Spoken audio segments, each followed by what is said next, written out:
This is the Friday, August 1st, 2014 version of the Market Plus segment. Joining us now is Virgil Robinson. Virgil, welcome back. Thanks, Mike. Nice to be with you.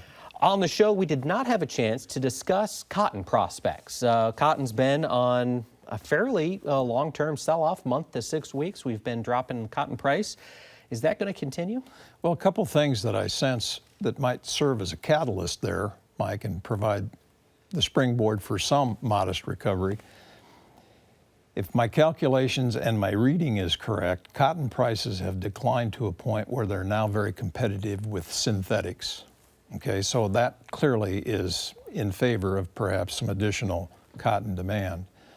The other concern, and I heard this firsthand from a customer this week in Georgia, his crop prospect is pretty good, but it's been dry and is forecast to remain dry, and he's concerned that what was once, not too long ago, the best crop prospect he had, it's deteriorating. So maybe it's a combination of a couple of things like this that provide some recovery in the cotton futures market. I'm speaking futures now, not cash.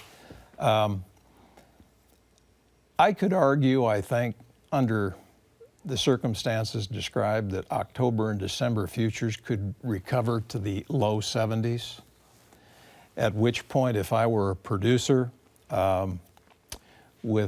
without the security of a government floor, for example, I would either create some kind of option defense, or certainly if I'd made no sales, I would in fact start on that type of price recovery, Mike. All right. Now, as you look longer term, the cotton market, as we've talked about on the show, as you've looked into in depth, it's an interesting market due to the varying players that are out there and the supply and demand situation. Could you talk about a little bit longer term view of the cotton market? How do you see it squaring up here over the next year?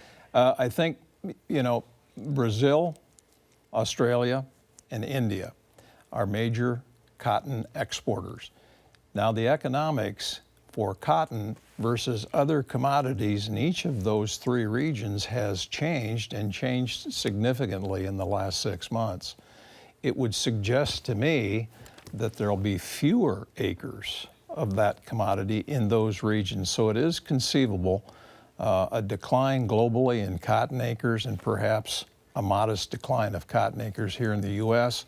provides some opportunity for improvement in the next 12 to 18 months. Okay.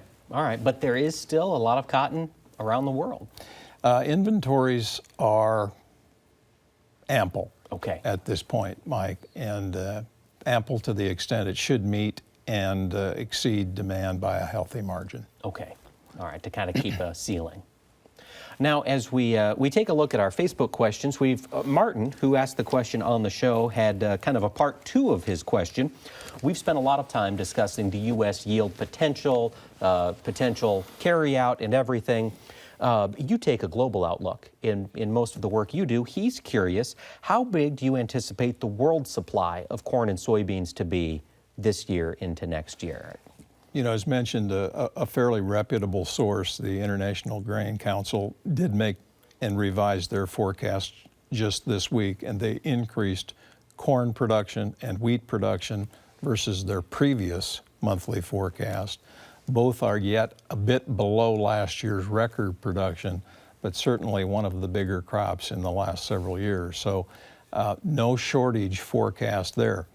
They did forecast, and they made this notation that they're incorporating what they feel to be an increase in southern hemisphere, specifically Brazilian soybean hectares for their summer crop, their saffra crop. Okay, so we harvest, they plant.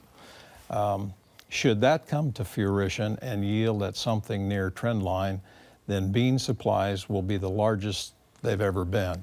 So that's the point I need to emphasize moving forward here regarding bean prices, not just for the crop in hand, but perhaps the next season or two. All right. Supply does not appear to be an issue as we visit today, even with an increase in overall demand year over year. Okay. As we jump back, take a look at the wheat market. As you discussed on the show, we've seen an increase in demand from Europe for the higher protein, hard red winters. For the balance of the wheat crop, as corn has continued to fall, does the outlook look a little less rosy as producers, I imagine, might shift away from wheat feed to corn feed here in the next year? You know, the wheat carries, I'm referring specifically to soft red wheat, about $1.60 or 70 premium to corn. So I don't sense here in the U.S. that it's likely to be much of a feed alternative or substitute. Now, you do have some issues in parts of Europe where they've had too much rain and the quality of their crop has deteriorated more towards a feed type commodity, Mike. Okay. I think there will in fact be an increase in wheat feeding, probably to the detriment of corn and other proteins. Okay. All right. Now, So that's not particularly encouraging regarding the corn market. you bet. Now, and another issue that's been getting a lot of press recently, we've got a lot of viewers up in South Dakota, North Dakota, places where corn basis is very, very low. Yeah. As we look at the rail situation, as you look at the market in broad strokes, what's the anticipation come harvest for folks in that neck of the woods who rely primarily on rail transport? Is it beginning to pick up? From its worst point, yes. Okay. But to suggest there'll be a bountiful supply of trains and rail cars for this harvest season, I don't think that's the case, Mike, particularly if crude oil prices remain at or near these levels. There is an emphasis, in my opinion, to cater to the freight that pays the best return. And unfortunately, it's not always grain cars that do that. Good point, good segue. I think looking forward in this country, as well as others, roadways, railways, and waterways all are in need of significant improvement and in need of significant capital and resources to accomplish that. I'm not sure budget-wise we're in position to address that. So for those who are of the opinion, if we produce large crops, we'll have the ability to readily move them and export them, please understand there'll be transportation issues that will be magnified by big, large crops. That's the truth. We saw it last year up in that neck of the woods. We've seen it with the Mississippi last year during the low year. Yeah. So it'll be an ongoing issue as we continue to increase our yield. Correct. Well, Virgil, I want to take the time to thank you for being with us this Thank weekend. you. Enjoyed it.